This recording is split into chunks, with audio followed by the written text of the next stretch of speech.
పేద ముస్లింస్ కోసం ఉపయోగించాల్సిన వక్ఫ్ ఆదాయం దశాబ్దాలుగా దుర్వినియోగమైందని అన్నారు ఎంపీ అరవింద్. మూడో అతిపెద్ద భూమి గల సంస్థగా ఉన్న వక్ఫ్ బోర్డు ఆదాయం గత 5 ఏళ్లలో 9% తగ్గిందన్నారు. వక్ఫ్ చట్టం ఏర్పడింది ఓవైసీల కోసం కాదని సాధారణ ముస్లింస్ కోసమని చెప్పారు అరవింద్. 1995లో ఎన్నికలు గెలిచేందుకు కాంగ్రెస్ పార్టీ వక్ఫ్ చట్టాన్ని రూపొందించి దుర్వినియోగం చేసిందన్నారు.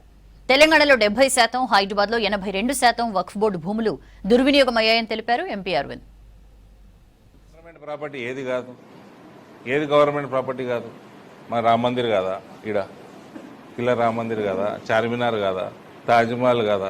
గవర్నమెంట్ ప్రాపర్టీ, అన్ని గవర్నమెంట్ ప్రాపర్టీలే. మరి వాడు ఓడో వచ్చిండు, రాజు వచ్చిండు, వాడు సైన్యాన్ని ఓడగొట్టిండు, వాడు వచ్చి రాజు కాగానే తీసుకుపోయి ఇగో ఈ ఈద్గాకి 2 ఊర్లు, ఆ మస్జిద్కి 4 ఊర్లు డొనేట్ అయ్యే సొత్తా. ఇది స్వాతంత్రం తర్వాత వక్ఫ్ చట్టం ఏదైతే ఉండేనో 1995లో కాంగ్రెస్ ప్రభుత్వం టీవీ నరసింహారావు గారు అప్పటిదాకా వక్ఫ్ బోర్డు మా పల్లెగంగన పసుపు బోర్డు లెక్క, టీ బోర్డు, కాఫీ బోర్డు లెక్క ఒక ఎగ్జిక్యూటివ్ బాడీ.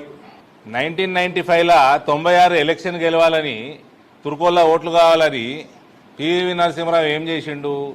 దానికి జ్యుడిషియల్ పవర్స్ ఇచ్చిండు. అప్పటిదాకా వక్ఫ్ కిరికిరేమని ఉంటే అందరూ పోయినట్టు డిస్టిక్ కోర్టుకు పోవాల్సిందే. అప్పుడు వక్ఫ్ ట్రైబ్యునల్ ఇచ్చిండు, జ్యుడిషియల్ పవర్స్ టీవీ నరసింహారావు గారు చేసిన ఘనకార్యం ఇది.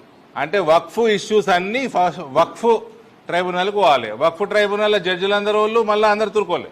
ఇక ఎవడదన్నా హిందువుదన్నా, ఎవడదన్నా క్రిస్టియన్ దన్నా, ఎవరిదన్నా గవర్నమెంట్ ప్రాపర్టీ మీద వక్ఫ్ క్లెయిమ్ చేసుకుంటే వీళ్ళందరిగా ముస్లిం జడ్జిలు చెప్పినట్టు చేయాలన్నట్టు వీళ్ళు.